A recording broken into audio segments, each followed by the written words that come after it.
إنشاء مدرسة للمعلوميات، خلق وحدة لإنتاج أقمصة خاصة بالشباب، أو إنتاج وتعليب الغسول، مشاريع مختلفة شارك بها تلاميذ يمثلون ثانويات مختلفة في نهاية مسابقة تنظمها جمعية إنجاز المغرب. نحط الرحال بالثانوية التقنية الخنساء، حيث سنلتقي بمجموعة من الفتيات تم اختيارهن للمشاركة في مبادرة جمعية إنجاز منذ شهر يناير 2008، واستفدنا من مجموعة من التكوينات النظرية والتقنية في عالم المقاولة التي تهدف بالأساس إلى تأهيل مهارات الطلبة وتهيئهم لدخول سوق العمل. اليوم لم تكتفي التلميذات بالإلمام بحيثيات عالم المقاولة فقط، بل خلقنا شركة وشرعنا في البيع.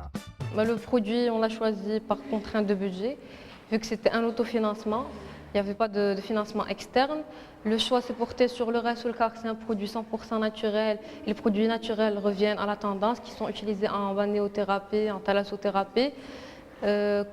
Pour la dénomination commerciale qui est Argilis, c'est composé en deux fragments, l'argile et lisse. Donc l'argile qui fait lisser et le corps et les cheveux. التحدي الذي رفعته جمعية إنجاز المغرب هو ضخ روح المغامرة والمبادرة في دم التلاميذ وحثهم على الخلق والإبداع. فالهدف الأساسي هو كسب المهارات الإدارية والقيادية اللازمة للنجاح.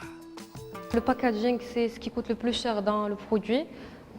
Et ensuite, toutes les étapes de conditionnement, le sachet, la matière première, ce que l'on mélange à la matière première coûtait aussi cher aussi.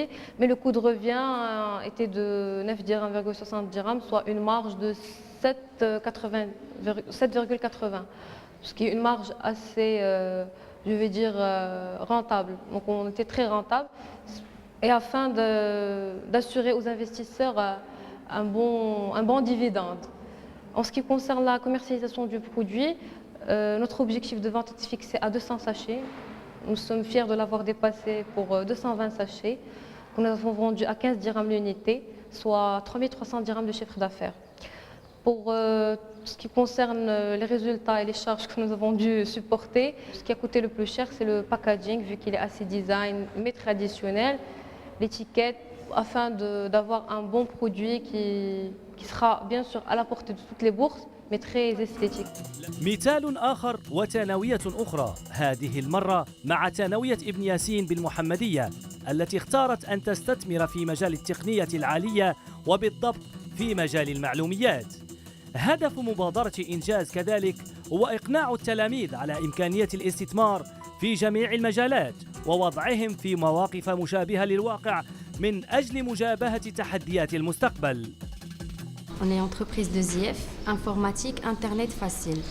La mission d'Jenna, ou le travail d'Jenna, consiste à donner des cours d'initiation à l'informatique. On donne des cours Floor de l'Excel ou aussi des cours sur l'internet pour les parents, pour les élèves. تم تأسيس الشركة وأطلق عليها اسم دوزيف، وتم انتخاب الرئيس وكل رؤساء الأقسام، وشرع المقاولون اليافعين في مباشرة عملهم داخل المقاولة.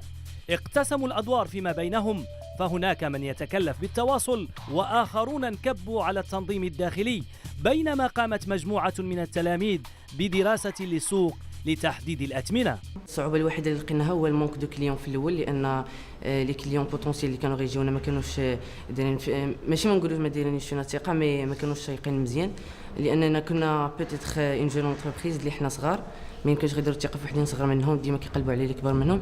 مي بالمساعدة ديال لي ديفيرون ديبارتمون لي فيس بريزيدون درنا واحد الفورماسيون من بعد وزدنا كبرنا المحور ديال البوبليسيتي، وزعنا البوبليسيتي في كاع المدارس ديال المحمديه ولي ليسي ديال المحمديه، وشفنا كاع لي كليون بوتونسيال اللي هما انتريسي بهذا الشيء، وفورمينا حتى لي فوندور باش يديروا احسن ما عندهم باش يجيبوا لنا لي كليون، والحمد لله ربي ما خيبناش وغياليزينا دي شيفر دافير مزيانين. كما وضعت العديد من الشركات رهن إشارة التلاميذ أطرا عليا من أجل تدريب التلاميذ في مجال العمل الريادي واقتسام خبراتهم وتجاربهم العملية مع كل التلاميذ بدون استثناء. J'ai appris énormément de choses, comment créer, comment gérer une entreprise, l'importance du travail en groupe.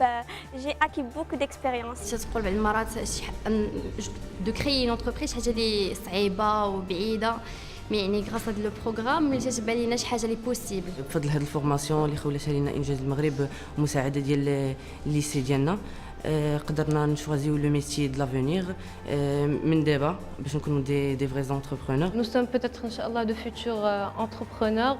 Donc cet esprit d'équipe et de groupe, nous devons le garder.